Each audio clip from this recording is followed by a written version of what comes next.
изминативе 20 саботи ви раскажав многу позитивни примери, кои покажаа како се градат заеднички вредности на меѓусебна комуникација. И тоа е суштината на истата страна. Денеска отварам една тема за која сметам дека е исклучително важна, кога станува збор за правото на слобода на вероисповест. Како е да се биде верник в затвор, во болница, може ли да се биде верник во армијата? Следете ме во мојата потрага.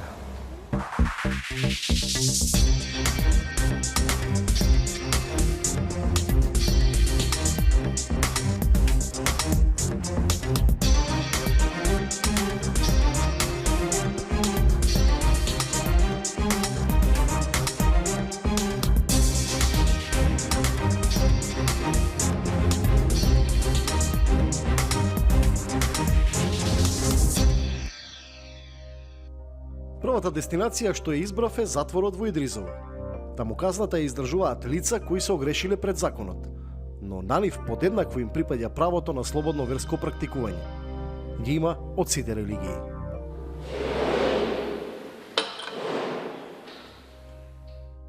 Тука сакам и да видам дали и како се сваќа учењето од верските книги. Презирај го гревот, но љуби го грешниот.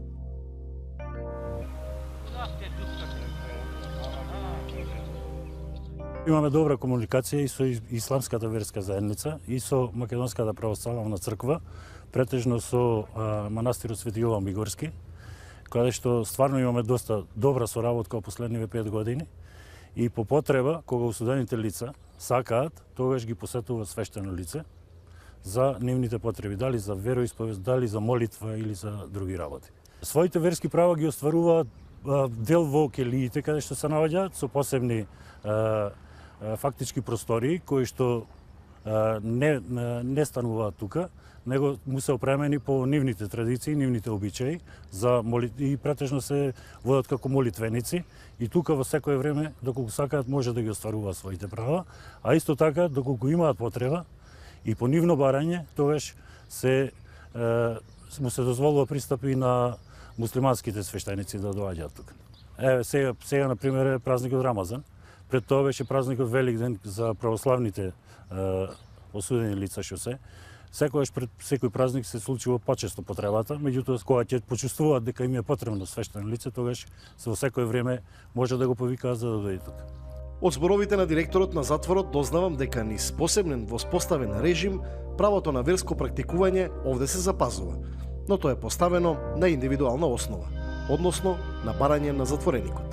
Од овие 5 години моје искуство што е тука и работа и контакти со верските заедници и од оние позитивни работи кои што ги имаат донесено верските заедници тука, посебно во секторот за ресоциализација и во морална поддршка на осудените лица, на сите што сакаат да се исповедаат кај нив, мислам дека е потребно да се прошири таа соработка и со верските заедници, и со едната и со другата верска заедница. Таа воспоставена комуникација и со верските институции има важна улога и во процесот на ресоциализација на овие лица.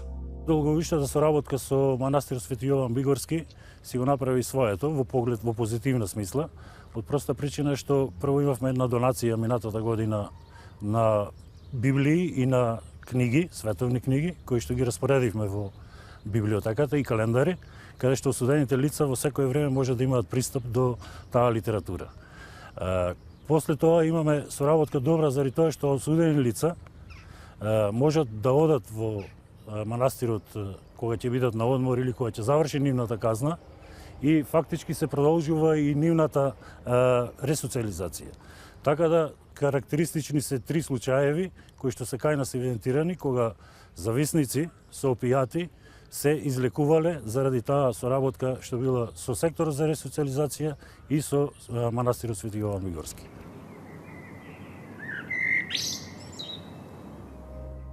Иако оваа слика е нешто поинаква од мојата идеална замисла за тоа како треба да изгледа правото на практикување на верата во затворите, сепак од Идризово заминав со одреден степен на позитивни оценки.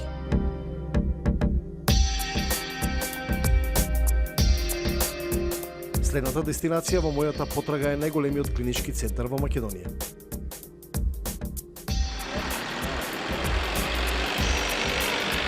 Беше петок, некаде околу 12 напладне, кога муслиманите ја почнуваат петочната молитва.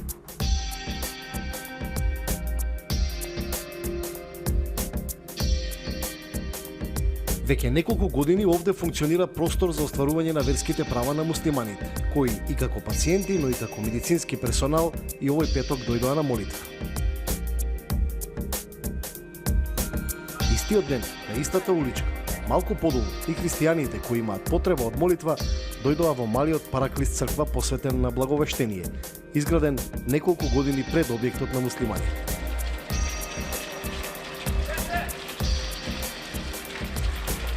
Од она што овде го видов, генерално практикувањето на верските права функционира на сличен начин. Индивидуалните желби на пациентите се основа за тоа.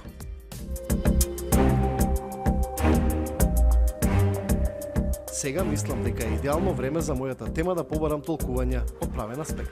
Сите луѓе во сите демократски држави и сите граѓани на Република Македонија имаат право да ја практикуваат својата вероисповест. Таквото практикување подразбира неколку работи. Првата работа е состојба во која што човекот има слобода да верува во нешто. Таквото свое верување тој може да го практикува приватно или јавно, во својот дом или на јавно место каде што се движат другите луѓе. И таквото практикување, независно дали е приватно или јавно, тој може да го прави сам или во заедница со други луѓе. Она кое што денеска како прашање вие го поставивте упатува на јавните манифестации на слободата на вероисповест. Од таа смисла, особено значаен е Законот за правна положба на црква, верска заедница и религиозна група, особено членовите 18 и членовите 20, кои што се однесуваат првенствено оваа работа. Со членот 18 се уредува фактот дека граѓаните Република Македонија имаат право да имаат верски обред надвор од просториите кои што се изградени за таа намена од страна на црквите, верските заедници и религиозните групи, значи надвор од црквите, џамиите и синагогите. Тоа значи дека тие можат сами или во заедница со други луѓе на јавен простор да практикуваат својата слобода на вероисповест. За она кое што вие го поставивте како прашање за практикувањето на слободата на вероисповест во студентските домови, во болниците, во затворите, во армијата, во полицијата и на други места, референтен за нас е членот 20 од Законот за правна положба на црква, верска заедница и религиозна група, кој што го дозволува тоа право на граѓаните Република Македонија, но при тоа упатува на тоа дека таквото свое право граѓаните може да го остварат доколку ги повикаат верските службеници да дојдат во просториите и доколку тоа е во согласно со куќниот ред на институцијата во која што тие работат, односно функционираат. Сега, тука во основа можеме да увидиме два аспекта. Првиот аспект е практикување на слободата на вероисповест со други луѓе во присуство на верско лице. Во тој случај тоа верско лице треба да се повика од страна на граѓаните, да дојде во институцијата. И второ, практикување на слободата на вероисповест автономно, без присуство на верски службеник. Професорот Спасеновски ми ги објасни законските процедури за начинот на практикување на правото на вероисповест. Но она што исто така го разбрав е дека треба да се прави разлика и меѓу приватно и јавно практикување на верата, како и разлика меѓу приватни и државни институции. Едно право кое што произлегува од оваа јавна манифестација на слободата на вероисповеста, тоа е така нареченото право на приговор на совеста, кое што исто така представа форма на јавна манифестација на слободата на вероисповест, заради тоа што ако во првиот случај правото упатува на потребата од практикување на одредено верско чувство на јавен простор, во вториот случај предпоставува воздржување од правење на некои работи кои што се резултат на професијата со која што се занимавате, како резултат на прифаќање на определени верски догми. Ваквото право на приговор на совеста во најголема мера е изразено во армијата на Република Македонија, односно во армиите секаде во светот, и е поврзано со носењето, односно со употребувањето на оружје, односно не носењето и не употребувањето на оружје од страна на определени лица како резултат на определени верски причини. И ова право е регулирано во Република Македонија. Сваќам дека македонскиот модел е некој вид на комбинација, односно практикување на верата во институциите е оставено на индивидуалната одлука на поединецот. Кога станува збор за државните институции, тука ни е референтен членот 20 од Законот за правна положба на црква, верска заедница и религиозна група, кој што го регулира прашањето на јавното манифестирање на верата. Во него многу не верувам дека без причина е споменат фактот дека граѓаните Република Македонија можат да ги остваруваат своите верски потреби во институциите, да речеме во болниците, во затворите, во објектите на армијата, на полицијата и така натаму. Меѓутоа, доколку сакаат да дојде свештеник, тие треба да го повикаат него. Тоа значи дека цело време во односната институција, во периодот кога таа работи или кога таа функционира, не предпоставува постоење или имање на свештеник кој што би работел во насока на остварување на потребите на граѓаните, што упатува на заклучокот дека законодавецот одбрал, би рекол, можеби едно потесно решение наспроти некои компаративни искуства, како што е случајот со соседна Србија или соседна Грција, каде што функционира овој систем, да речеме, на задоволување на верските потреби на граѓаните во овие институции, болници, затвори, објекти на армија и на полиција. Но од друга страна пак, истовремено многу е важно што законот не ги ограничува пак верските заедници, доколку сакаат да работат со овие луѓе, да го прават тоа. Сега е момент да посетам и компании од приватниот сектор. Избрав две. Едната е од областа на здравството.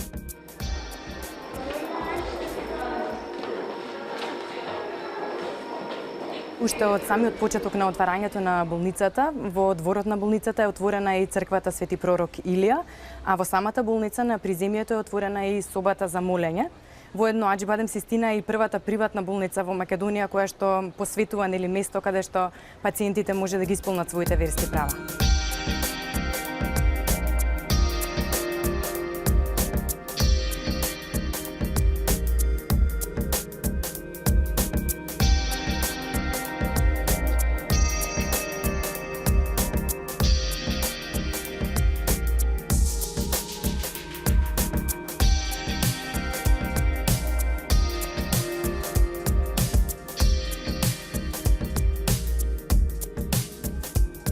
Црквата постои тука во самиот двор, собата за молење исто е отворена и е достапна. Не треба некое посебно барање до нас како институција за да можат да ги посетат.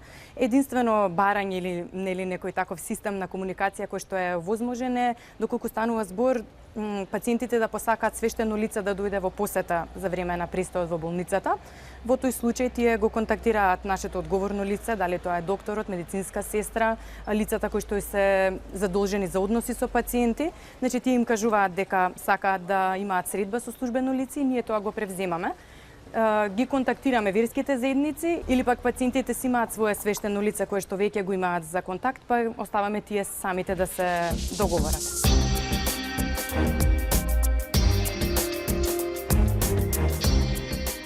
Другата компанија што ја посетив е меѓународниот аеродром во Скопје. На Скопскиот аеродром има една молитвена соба, која што не е направена специфично за една религија, што значи дека лицата, од која било вера, можат да ја користат за практикување на своите уверувања.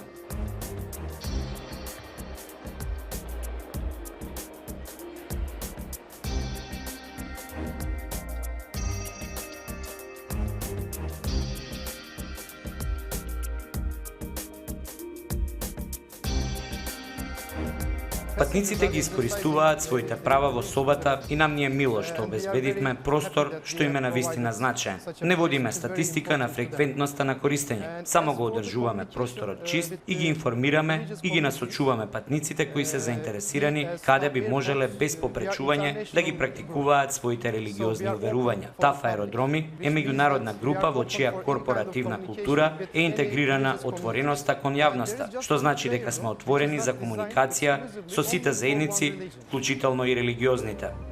Од досегашната моја потрага евидентно е дека индивидуалната желба е основа за практикување на верските права. Но јас сакам да дознам дали постои можност за институционална форма. Тоа се популарните капелани, кои одамна се позната категорија во западниот свет. Решив да поразговарам со професорот Маријан Ѓуровски, еден од подржувачите на оваа иницијатива.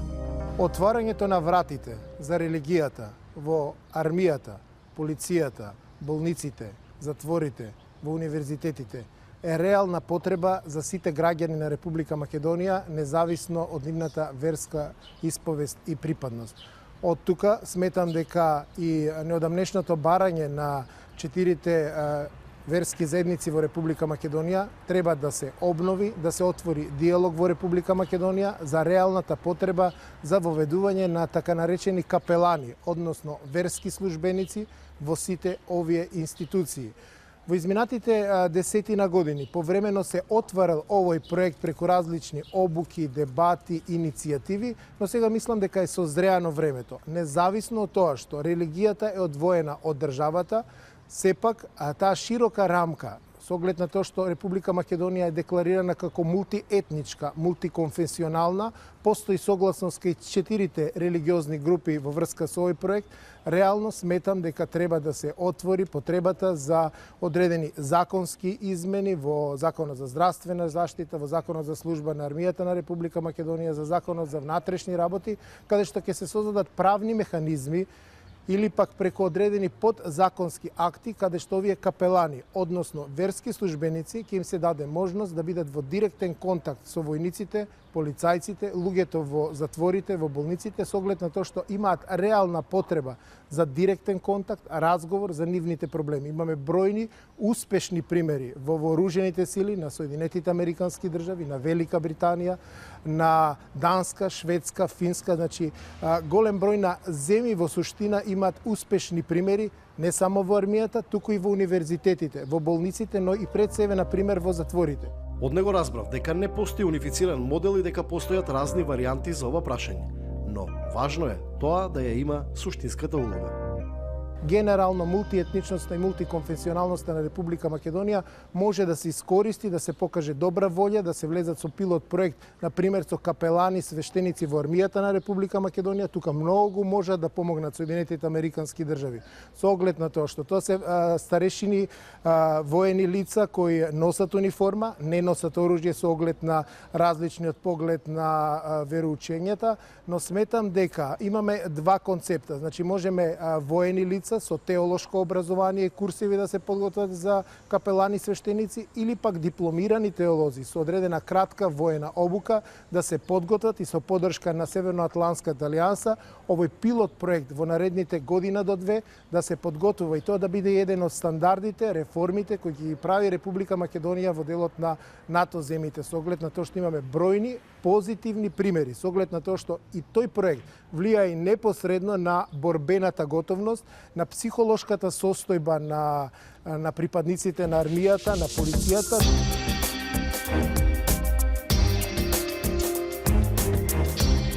Од моето досегашно искуство, знам дека армијата е една ригорозна институција кога е во прашање верата и политиката.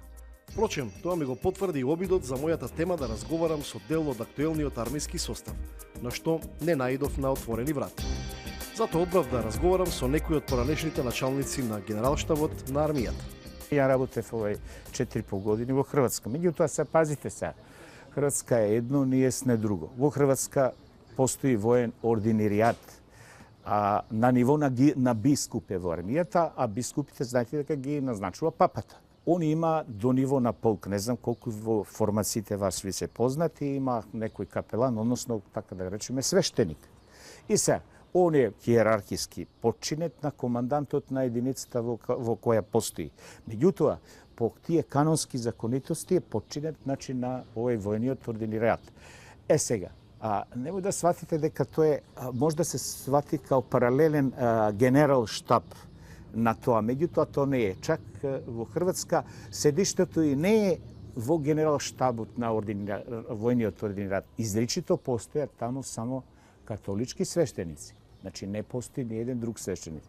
Тоа е од материјални трошоци, од било што многу полесно да се организира на некое место каде што е само значи една верска заедница, значи една верска припадност тука. Меѓутоа и таму никогаш она постои некој, значи верата, политиката да не се меша во државните работи, поготово верата.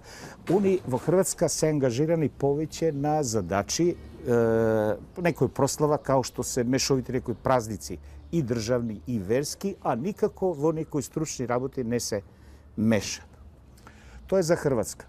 Србија нешто покуша, знаете дека во бившата југословенска армија, значи или Титовата армија, беше забранета верската вероисповест, значи во вооружените сили, али 2001 нешто година србите покушаат типот на ово, како се прави во другите земји, да направат нешто исто, да постои некој свештеник, до ниво подчинет исто нова и задачите во мир да ги извршува, например, на командантот на единицата, а во војна, значи, војниците да му се обраќаат со оче наш. Меѓутоа, тоа така не заживеа во праксата, како беше тоа. Значи, зборуваме за Сојузна република, кога беа Србија и Црна Гора во тоа време. Сега, НАТО земјите, сите практикуваат тоа, ali тие се големи армии, као Соединетите американски држави, меѓутоа, на некој начин се тие невидливи сегменти, субјекти кои постојат, али, например, не е изразено во некои општи манифестации. Вие, например, излагате и то да се види као нешто дето, како што е тоа случај во дел од арапските муслиманските земји. Овој разговор само ми ги потврди однапред познатите позиции. Сепак, овде научив многу за разните примери и искуства од многу држави, пошто сваќам дека многу важна за оваа тема е структурата на општеството. Моje мислење, децидно ви кажувам, од воените објекти, од местата каде што треба да иде надвор политиката и надвор верата. Ние немаме регрутен систем да војниците нон-стоп се во касарните. Ние имаме професионални војници кои работат 8 сати или негде дежурни се, али после тоа исто како и другите граѓани, дали се они можат верски да духовно, значи да се изразат во објектите кои ги има, ми се чини, во прилично голема мера во Република Македонија, и џамии, и цркви, и други објекти. Така да нема никаква потреба од такви објекти овде да се прават трошкови. За да ја комплетирам сликата, сметав дека е важно да го слушнам и ставот на невладиниот сектор. Овој проблем го имаме, да речем, исто така и во армијата. Каде што јас лично сум имал проблем 2001 година, јануари месец, зашто сум се молел во војска, а во војска е наводно забрането такво нешто. А тоа воопшто не треба да биде проблем, туку напротив, секој еден граѓанин треба да ги ужива своите права. Со тоа се внимава на индивидуалните права на човекот да има право на верско убедување. Такви примери имате доста во развиените земји, сакате од Соединетите американски држави, Велика Британија, не знам, Холандија, Белгија, а во последно време имате еден интересен пример кој би можел да биде интересен пример за Македонија е реформата на војните сили во Босна и Херцеговина, кои после војната се обединети во една армија и војската на Босна и Херцеговина има капелани од сите религии, значи таму живеат муслимани, православни католици, но има и атеисти. Војската, единствени религијски права беа да муслиманите да не јадат свинско или пак за време на Бајрам да бидат пуштени дома. Многу малку работи се знаат во нашето општество. Ние живееме заедно, но не се познаваме доволно.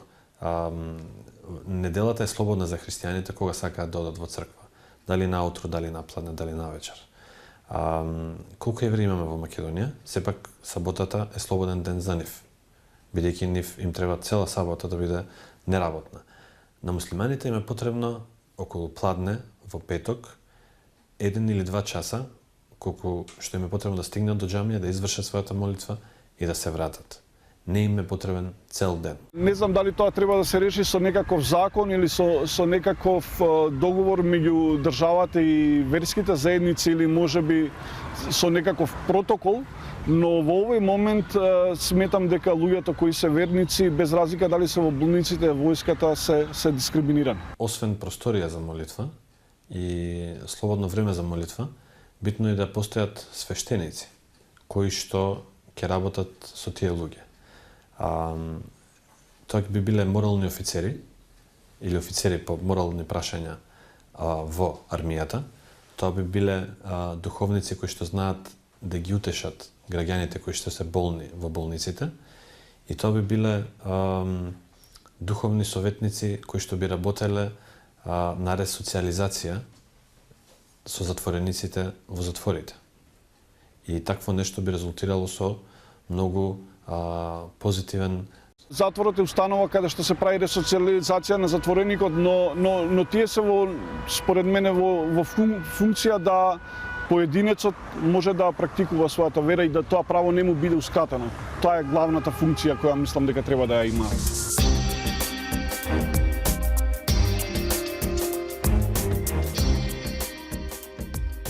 Сега, кога имам една генерална слика за тоа како е да се биде верник в затвор, во болница и дали може да се биде и верник и војник, сакам да поразговарам и со представниците на Македонската православна црква и Исламската верска заедница.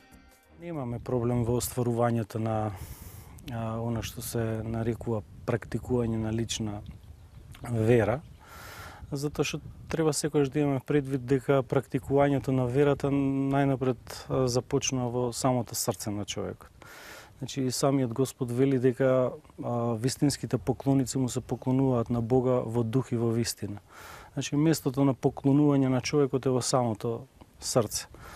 Преку практикување на покајанието, сега доаѓа моментот, односно да има потреба од примање на светите тајни на црквата, која треба таа лична вера и соборно да се живее, па во тие одредени институции, например, иако по барање на верниците, значи имаме пристап, барем имаме искуство, каде што верниците не бараат за исповед, за да се изврши светата тајна или освештение, за да се причестат верниците.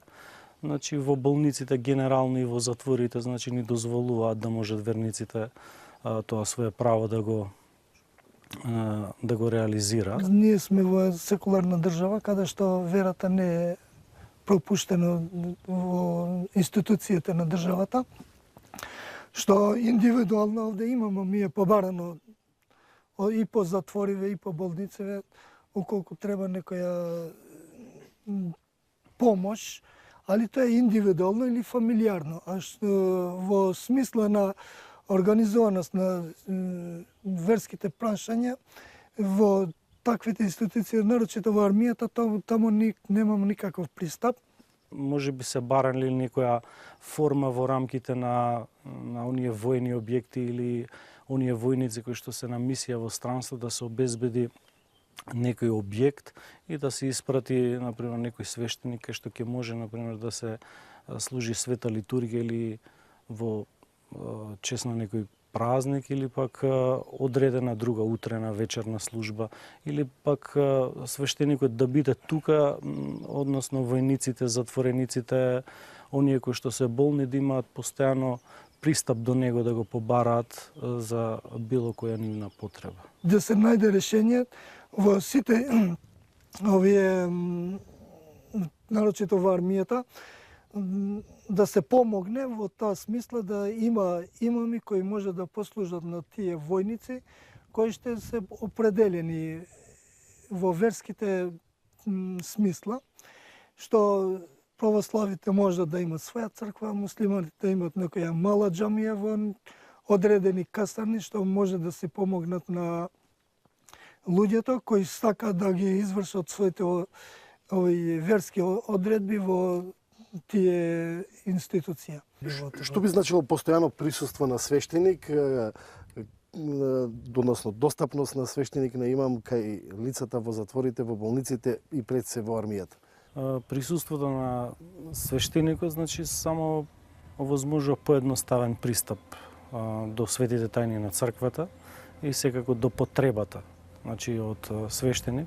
Инаку за еден православен христијанин генерално било која состојба не му причинува тешкотија за произнесување, например, на Исусовата молитва. Значи, преку молитвата ја има таа врска и тој разговор со Бога.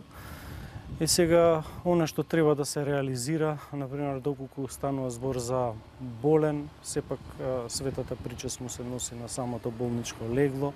За затвореникот, како што реков, ако е овозможена некоја просторија, може, доколку има барање од повеќе број затвореници да си направи, да се изврши света литургија на самото место, или пак доколку има потреба, може како и по начинот во болниците, значи да се реализира таа исповед по барање на затвореникот и да се причести истиот. Истото тоа може да биде и во војската. Меѓутоа, за овие форми за кои што зборуваш, Маријан, значи само го олеснува пристапот до свештеникот. Важна работа се мисли. Важна работа. Да, например, еве сега, иако не знам сега како функционираат одредбите во армијата, меѓутоа генерално, например, сигурно ќе им дозволат доколку сакаат отсуство во неделите или за празниците на одреден број војници да можат да дојдат во храмовите, значи на света литургија, или пак доколку сакаат да поразговараат со свештеник. Сега, доколку тоа го имаат во кругот на касарната, значи би било подобро. Вашиот став во поглед на тоа што би добиле муслиманските верници со постојано присуство и контакт со имами и ваша лична перцепција како би било најдобро да се регулира оваа ситуација? Па најдобро би било да се најде начин во законите на државата и да се почне да се применува тоа во оно што зборавме десега. Пошто кај нас е битно во петокот да сите муслимани да се кланјат. Во државната болница, во таа мала џамија, таму може да се обави петочната молитва, што е добро. Али во другите институции тука малку е заостанато, што би требало да се најде решение. Али присуството на имамот во тие институции многу би било корисно за едукацијата на духовната страна и за едукацијата на начинот како да се чува својствата на човекот, како да се избегават тие лоши намери или лоши навики ако го имаат граѓанинот, што имамите во текот на нивните служби или во текот на разговорите све ги обават тие настави за да го чистат човекот или граѓанинот од лошото или од гревот. Сепак, многу важна линија за ова прашање е и секуларноста. Има безброј примери дури на држави членки на Европската унија, како што е да речем случајот со соседна Република Грција, но и голем број на други европски држави кои што се секуларни, кои што се дел од Европската унија, кои што ги имаат усвоено во своите внатрешни поредоци сите клучни меѓународни акти кои што се однесуваат на човековите права и слободи, вклучувајќи ја и слободата на вероисповест, и не гледаме дека ја загрозиле на некој начин сопствената секуларност.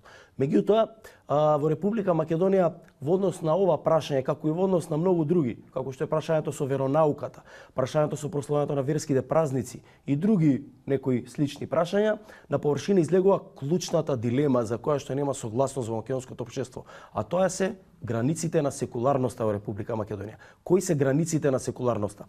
Каде Македонија престанува да биде секуларна, а каде Република Македонија се уште е секуларна. И во оваа смисла мораме да заклучиме дека постојат разни мислења или нема консензус помеѓу клучните политички и етнички фактори во државата во однос на границите на секуларноста. При што слободно можеме да заклучиме дека партиите, да речеме, од десниот центар или експертите од десниот центар или луѓето со конзервативна, би рекол, политичка идеологија вообичаено сакаат тие односи помеѓу верските заедници и државата да бидат малку поблиски, се разбира не нарушувајќи ја секуларноста, и обратно партиите на левицата кои што се залагаат за поголем, за поизразен, за повисок ѕид на одвоеност помеѓу религијата и политиката, односно помеѓу верските и државните работи, така што тоа е нешто нормално. Оваа дебата се одвива секаде. Ако е право на човекот да биде религиозен, тогаш тоа право треба да го има во сите сегменти на неговиот живот, дури во време на професионалноста. Дури во време кога треба да се рехабилитира некој човек, дури во време кога треба морално и духовно да му се помогне на некој болен човек. Затоа што докторите можат да му дадат хемотерапија, но оној кој што знае добро да го утеши, да му даде мотив за живот, може повеќе да влијае за да го излечи тој човек. Секуларноста и во делот на одвоеноста на државата од црквата е во носењето на суштинските државни одлуки, во кои во изминативе десетина година имавме некои примери кои не беа добри во делот на коментирање од страна на црквата на политички активности или пак директно инволвирање на извршната власт во одредени црковни прашања. Тука сметаме дека одвоеноста на црквата од државата. А преку овој проект ќе се подигне мултиетничноста, мултиконфесионалноста, мултиетничкото општество, вредноста на Република Македонија како успешен пример пред 10 години и македонска приказна која сметам дека во престојниот период треба да се зајакне токму преку овој проект на капелани свештеници кој навистина никој нема да изгуби. Како е концептот поставен кај нас, никој не му брани на никого како, значи да изрази својата верска припадност, своето духовно, да кажем, да речеме тоа, а нема потреба од овие причини кои ги наведов да имаме ние објекти во касарните. Поентата на секуларноста на државата е да спречи да религиозните институции имаат влијание врз луѓето кои да државата носи одлуки и да има влијание врз луѓето кои не се верници. Ова е спротивно тоа уствари е во поддршка за правата на луѓето да практикуваат својата вера без разлика на која вера припаѓаат. Со нив не се попречува правото на луѓето кои не веруваат, туку само се возможува правото на луѓето кои веруваат да добијат пристап да ја практикуваат својата вера.